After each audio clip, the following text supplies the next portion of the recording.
Oui, Monsieur le Président, mes chers collègues, à l'occasion de l'examen du compte financier unique, nous revenons donc sur l'exécution du budget 2024.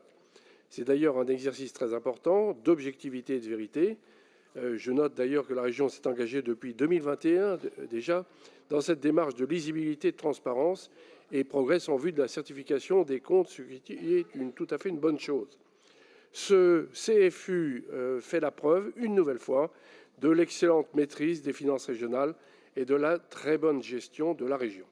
D'ailleurs, 2024 fut une année particulièrement importante, une année d'événements majeurs, avec la réouverture de Notre-Dame et dans un autre registre, la révolution tarifaire des transports et bien sûr les Jeux olympiques et paralympiques.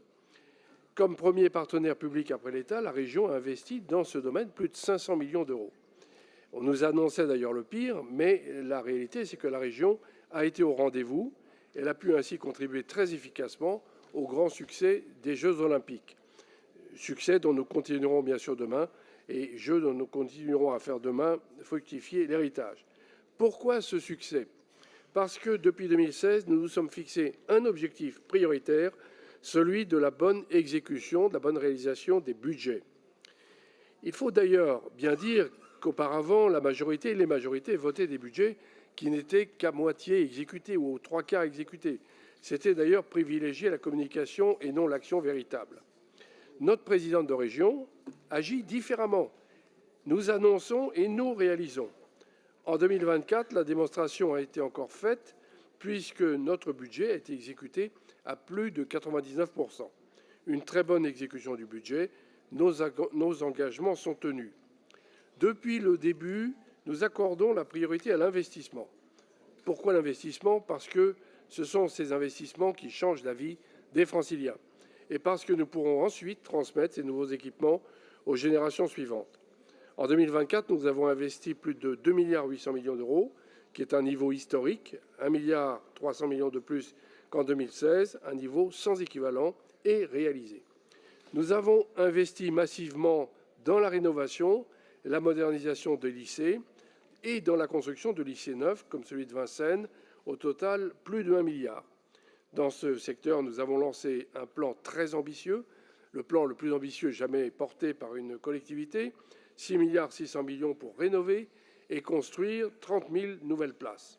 Plus de 85% de ce plan est d'ailleurs d'ores et déjà en bonne voie.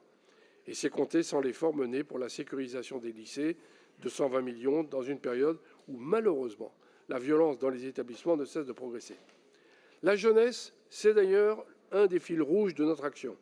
Elle a été au centre de nos préoccupations. Les lycées, bien sûr, mais aussi le succès de la base, le lancement d'Aproval, qui permettra de fournir des millions de repas locaux en circuit court, en valorisant les agriculteurs franciliens. Pour les transports, là encore, nous avons été au rendez-vous, avec la révolution tarifaire, mais aussi avec le développement des liaisons tramway T1, T3, T7, T8, T10 et le prolongement des lignes de métro, la ligne 11 et la ligne 1. En outre, nous avons mis l'accent, cette année encore, sur le soutien aux maires et aux élus locaux, aux collectivités locales, aux communes, en accompagnant leurs projets. Les contrats d'aménagement régionaux, les contrats ruraux connaissent un vif succès. Ils permettent aux élus de transformer leur commune, de créer des équipements structurants, de végétaliser, de verdir les espaces, ce qui répond d'ailleurs à la forte aspiration des Franciliens à vivre proche de la nature.